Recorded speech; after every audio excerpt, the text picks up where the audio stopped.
Kata Nabi SAW, ma qadhamaha 'abdun lillahi illa mala Allahu jawfahu imanan.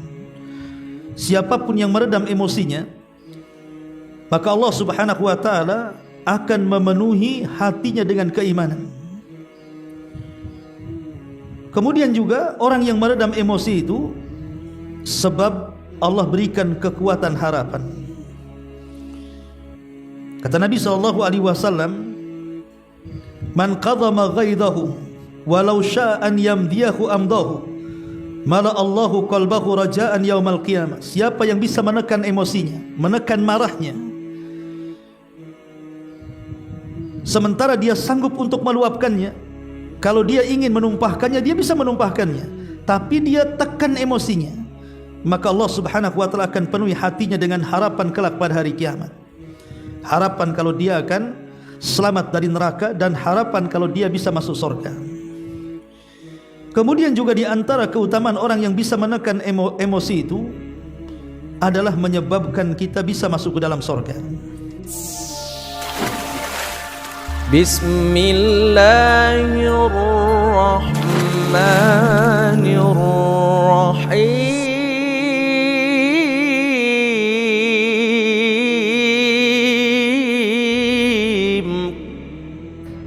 Kita mulai. Bismillahirrahmanirrahim.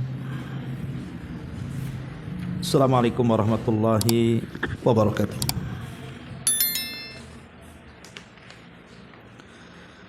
Alhamdulillah wassalatu wassalamu ala Rasulillah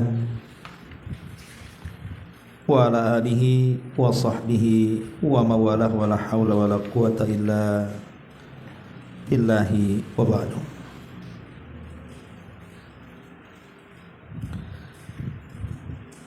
Baik, kita lanjutkan kajian kita, masih membahas kitab Bahjah Qulubil Abrar, dan kita sudah masuki poin ke-71, halaman 232, tentang tercelanya sifat marah. Baik, kita akan baca dulu hadisnya.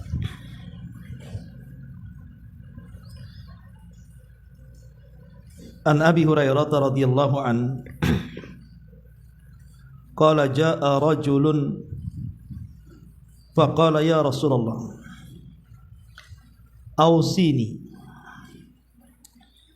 faqala la taghdab thumma raddada miraran faqala la taghdab. Dari Abu Hurairah radhiyallahu an, dia berkata, seseorang datang menemui Nabi sallallahu alaihi wasallam, kemudian meminta wasiat dan mengatakan, ya Rasulullah, berilah wasiat kepadaku. Maka Nabi sallallahu alaihi wasallam bersabda, la taghdab, jangan engkau marah.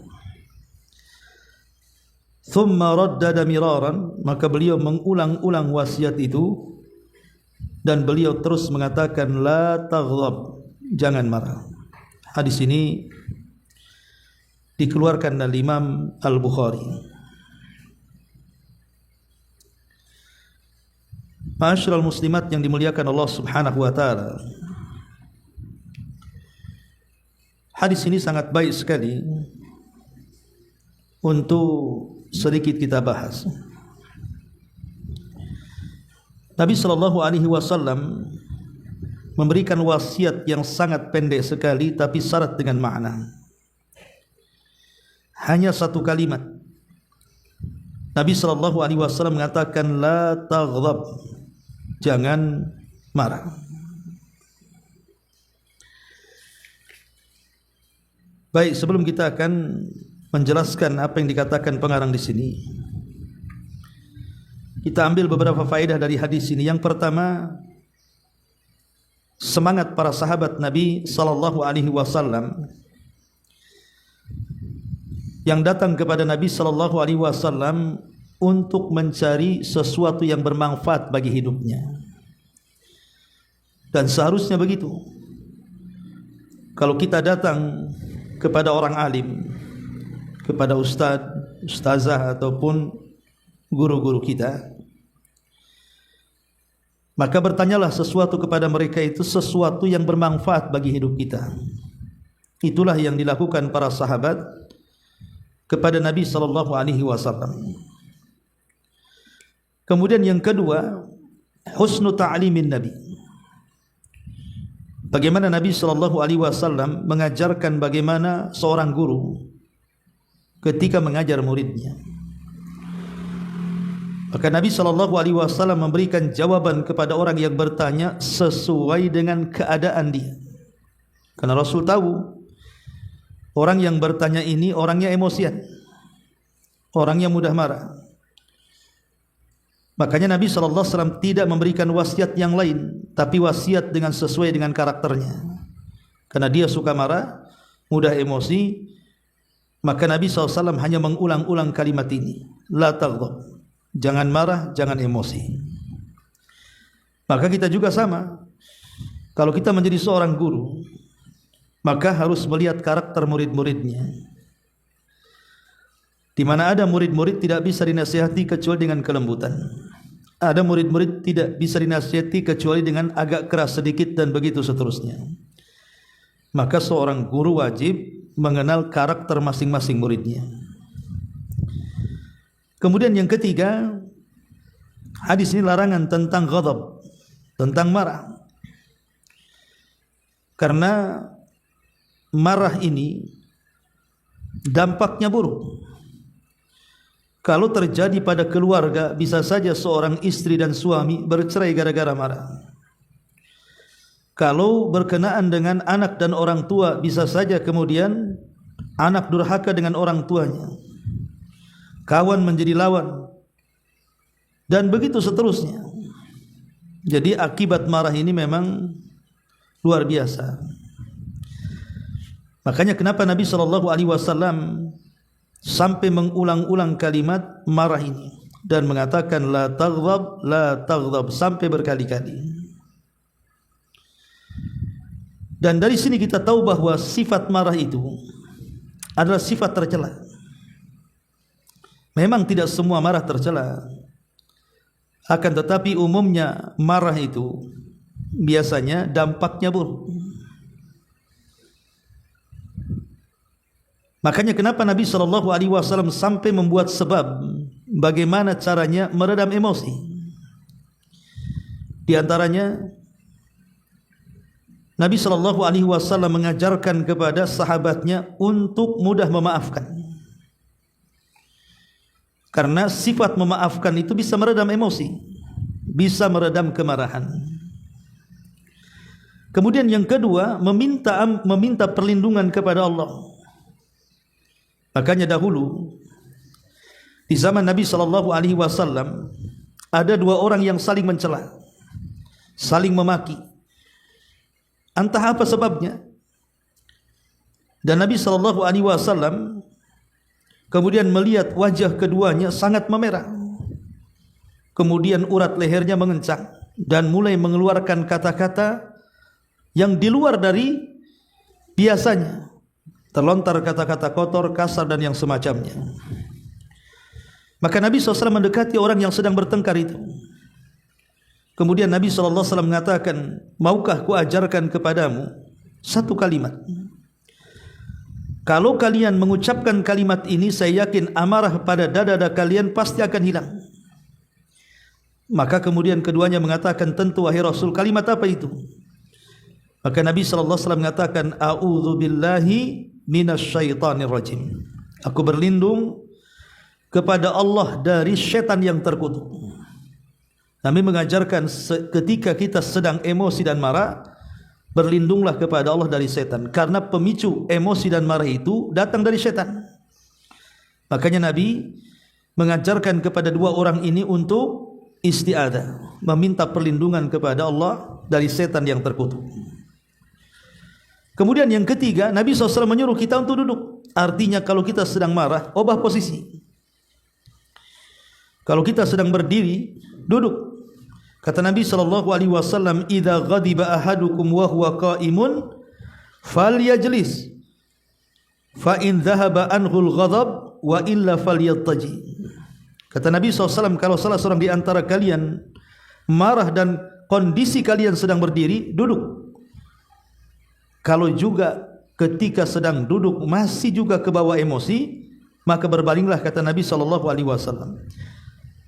Intinya robah posisi. Kalau baring juga masih marah, pergi. Bagaimana caranya? Jangan dalam satu kondisi. Jadi Nabi SAW mengatakan, kalau sedang marah, maka ubah posisi dengan cara supaya marah itu bisa hilang dari diri kita. Bagaimana? Upayakan sebisa mungkin. Ma'asyiral muslimat yang dimuliakan Allah Subhanahu wa taala. Selain daripada itu juga, kalau seandainya kita juga masih juga marah,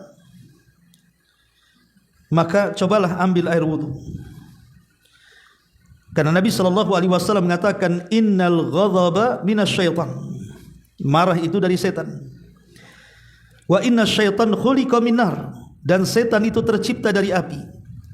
Wa in tudfa'un naru bil ma, wa innama tudfa'un naru bil ma, karena sesungguhnya api itu bisa dipadamkan dengan air. Fa idza ghadiba ahadukum falyatawadda. Maka kalau salah seorang di antara kalian berwudu, marah, maka ambillah air wudu. Lihat, Nabi SAW memerintahkan kita untuk berwudu. Kalau juga berwudu masih juga kebawa emosi, maka solatlah. Karena sesungguhnya syaitan itu akan lari dari orang-orang yang salat. Lihat bagaimana Nabi SAW mengajarkan kepada kita langkah per langkah bagaimana supaya kita tidak mudah marah. Ma'asyiral muslimat yang dimuliakan Allah Azza wa Jalla. Kemudian apalagi yang bisa meredam marah itu? Al-iktsar min dzikrillah azza wa jalla. Cobalah memperbanyak zikir, Bu. Kalau sedang ibu lagi marah, ibu bacalah umpamanya astaghfirullahaladzim, subhanallah, alhamdulillah, Allahu akbar, la haula wala quwata illa billah. Pokoknya terserah mau zikir apa saja. Ya. Jadi ganti ketika emosi itu ibu ulang-ulang tuh kalimat-kalimat zikir seperti itu. Karena kita tahu bahwa zikir itu bisa menenangkan hati. Jadi hati yang sedang bergejolak karena marah, maka Allah Subhanahu wa taala katakan, ala bi dzikrillahi tatmainnul qulub. Ingatlah dengan zikir kepada Allah Subhanahu wa taala, maka hati akan tenang. Ini juga salah satu solusi. Kalau kita sedang marah, perbanyak zikir supaya hati yang sedang terbakar itu mulai meredam dan mulai tenang. Kemudian juga berfikir tentang akibat daripada marah. Cobalah berfikir sebelum kita ini meluapkan emosi, meluapkan kemarahan itu. Ingat akibat orang marah. Lihat tetangga gara-gara marah akhirnya bercerai. Lihat tetangga gara-gara anak dan orang tuanya marah-marahan akhirnya durhaka dan orang tuanya pun mengusir anaknya. Lihat akibat-akibatnya. Karena kita tahu bahwa akibat marah ini bukan hanya bahaya dari segi perpecahan di tengah-tengah keluarga ataupun masyarakat dan tetangga, tapi lebih daripada itu, marah ini bisa mengakibatkan banyak penyakit, Bu. Cobalah orang-orang yang punya penyakit diabetes itu. Kalau dia marah, Bu, naik tuh gulanya tuh. Atau orang yang punya penyakit darah tinggi, itu kalau sedang marah, Bu, bisa naik tuh. Apalagi orang stroke, kalau marah bisa mati, Bu. Jadi marah ini kemana-mana gitu ya. Jadi bukan hanya merugikan diri sendiri dengan berbagai macam penyakit muncul yang bisa saja kemudian mengarahkan kepada kematian. Lebih daripada itu tadi, suami istri akhirnya tidak sakinah, mawaddah dan rahmat, tetangga juga tidak aman, bermasyarakat juga musuhan. Jadi cobalah sebelum kita ini meluapkan emosi dan marah itu, lihat dampaknya. baik dampak kesehatan ataupun dampak di luar daripada itu. Kemudian ingat juga bahwa kalau kita meredam emosi, tidak meluapkan, sesungguhnya ini amalan yang luar biasa. Ketika Allah Subhanahu wa taala dalam surah Al-Imran 134 menjelaskan tentang ciri-ciri orang yang beriman, salah satunya Allah mengatakan wal kadhiminal ghaidha wal afina 'anin nas. Ciri-ciri orang yang beriman adalah orang yang mampu untuk meredam emosi dan mudah memaafkan manusia. Dari sini kata para ulama, orang yang memendam emosi, marah sih marah, namanya manusia Bu ya. Ibu kalau diejek, dihina, digibah, dilecehkan, direndahkan, diadu domba dan yang semacamnya, namanya manusia, itu pasti ada sisi marahnya kan Bu. Nggak mungkin nggak marah, ibu bukan batu, pasti punya hati, pasti akan marah. Tetapi ingat bahwa kalau kita berfikir tentang keutamaan orang yang meredam marah, meredam emosi, maka berkahnya banyak. Pertama, bahwa orang yang meredam emosi itu adalah seafdol-afdolnya amal dan sebesar-besarnya pahala. Jadi ibu sudah bisa membuat amalan yang luar biasa dan bisa menghasilkan pahala yang besar, sebagaimana Nabi SAW menjelaskan hal itu. Kemudian yang kedua, bisa menambah iman. Kata Nabi SAW, ma qadhamaha abdun lillahi illa mala Allahu jawfahu imanan. Siapapun yang meredam emosinya, maka Allah Subhanahu wa taala akan memenuhi hatinya dengan keimanan. Kemudian juga orang yang meredam emosi itu sebab Allah berikan kekuatan harapan. Kata Nabi SAW, man qadhama ghaidahu walau sya'an yamdiyahu amdahu mala Allahu qalbahu raja'an yaumal qiyamah. Siapa yang bisa menekan emosinya, menekan marahnya, sementara dia sanggup untuk meluapkannya, kalau dia ingin menumpahkannya, dia bisa menumpahkannya, tapi dia tekan emosinya, maka Allah Subhanahu wa taala akan penuhi hatinya dengan harapan kelak pada hari kiamat. Harapan kalau dia akan selamat dari neraka dan harapan kalau dia bisa masuk surga. Kemudian juga di antara keutamaan orang yang bisa menekan emosi itu adalah menyebabkan kita bisa masuk ke dalam surga. Satu hari Abu Darda radhiyallahu anhu bertanya kepada Rasul, Rasul, tunjukkan kepadaku amalan yang bisa memasukkan aku ke surga. Apa kata Nabi? La taghdab walakal jannah. Jangan marah, Allah akan berikan surga kepadamu. Jangan marah, Allah akan berikan surga kepadamu, kata Nabi. Lihat bagaimana Nabi SAW menjanjikan kepada Abi Dar, orang yang tidak marah itu jalan menuju surga lebih mudah. Bahkan lebih daripada itu, orang yang bisa menekan emosinya kelak pada hari kiamat, di depan manusia yang banyak, Allah Subhanahu wa taala akan memujinya dan akan menghadiahi dengan banyak nikmat di surga. Subhanallah. Bagaimana orang-orang yang menyembunyikan marah itu sedemikian luar biasa keutamaan dan keagungan serta keistimewaan yang akan didapat di hadapan Allah Subhanahu wa taala. Tapi sebaliknya, orang kalau memperturutkan hawa nafsunya, artinya memperturutkan amarahnya, maka banyak dampak yang akan didapati bagi orang-orang yang terus memperturutkan hawa nafsunya.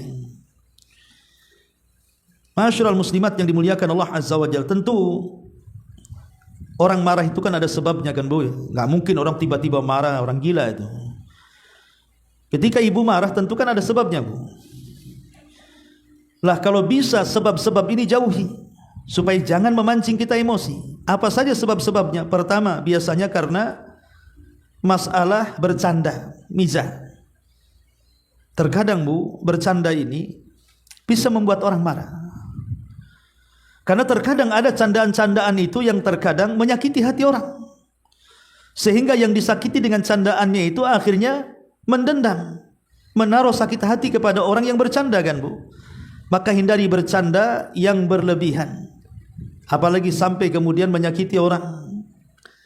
Yang kedua, terlampau semangat mencari dunia.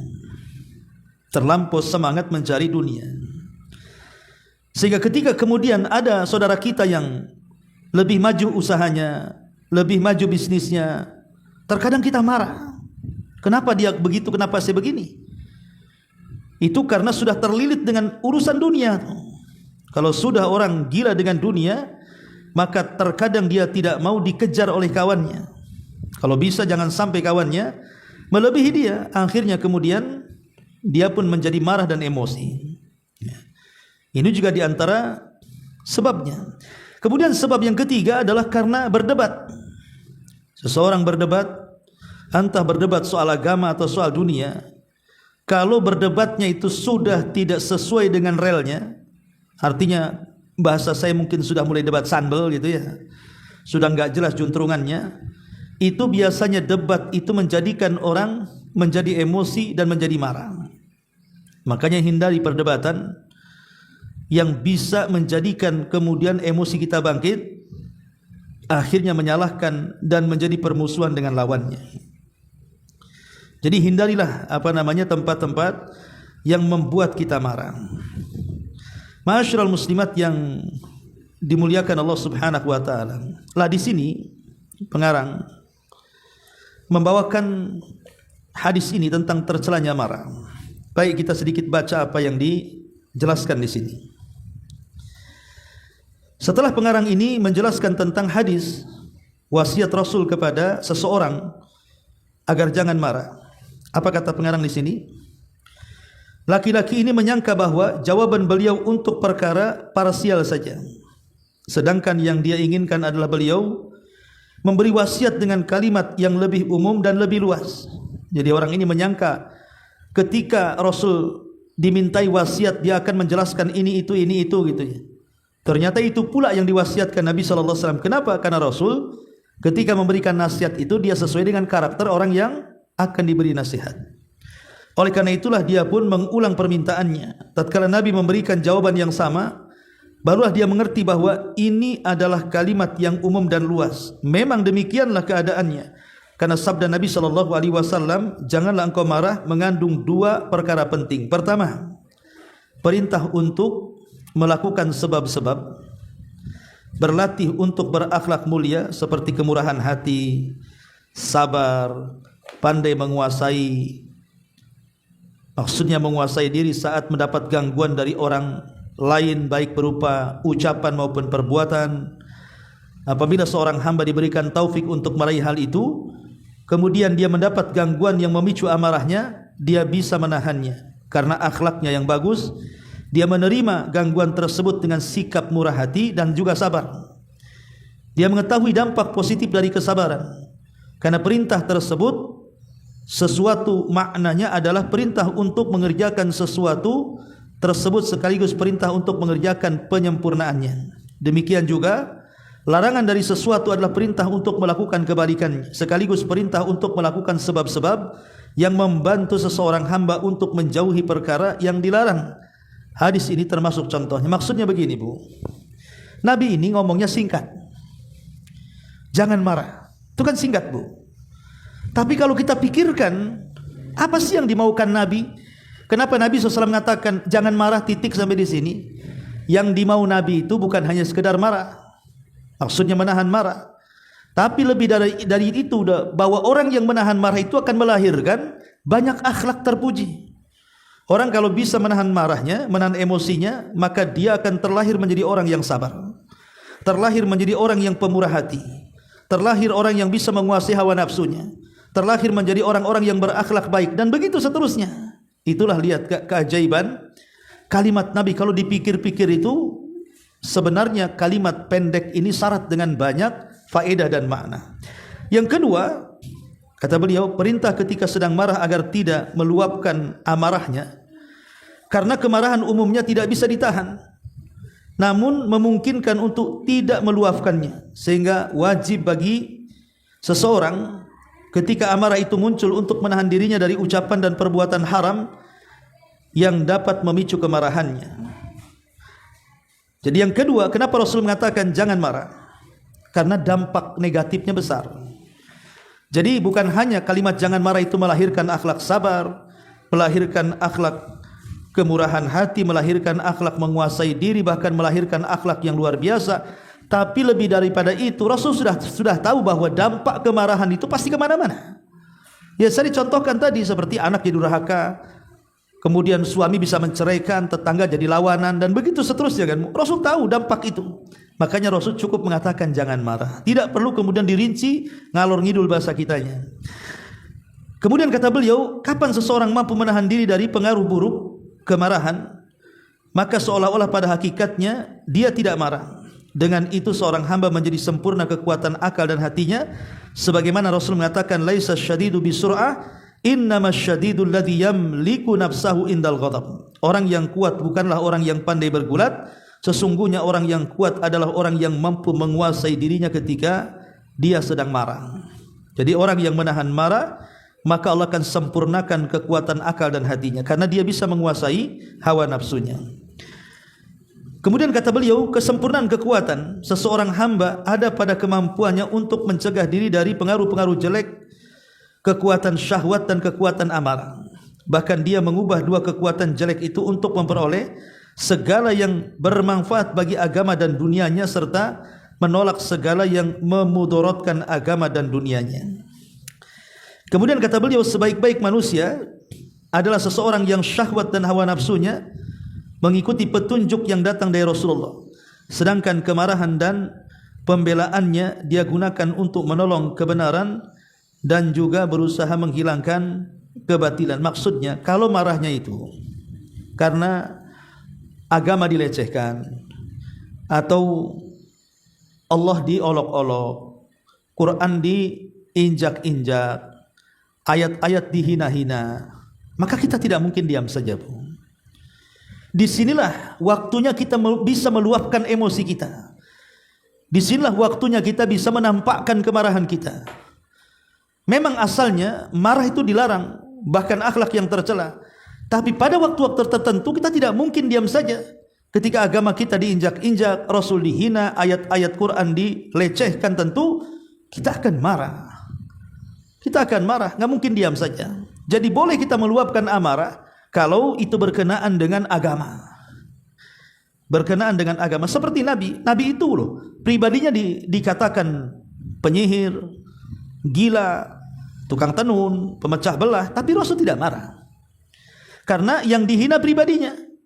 Tapi lihat ketika kemudian agamanya dihina, Nabi SAW tidak tinggal diam. Nabi SAW marah. Menunjukkan bahwa marah ini kan ada tempatnya. Kapan seseorang marah? Kapan seseorang dilarang tidak boleh marah? Makanya dalam sebuah hadis ketika Nabi SAW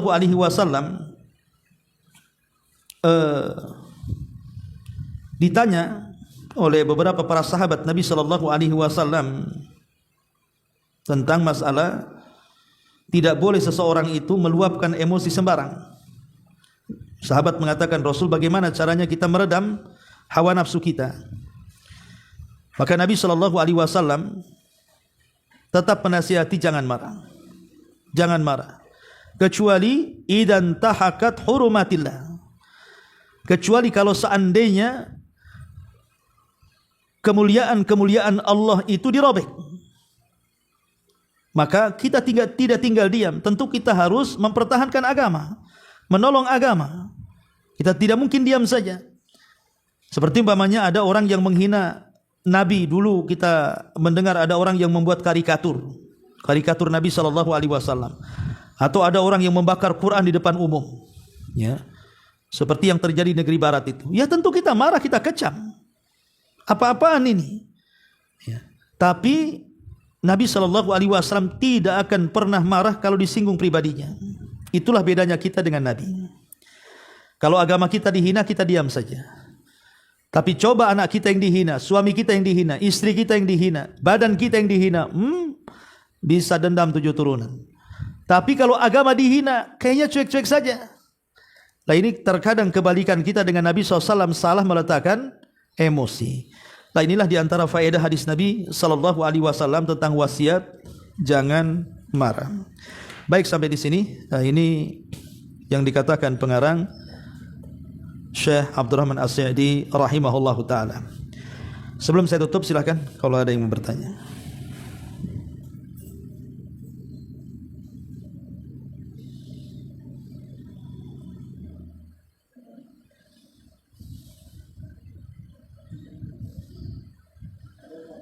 Baik.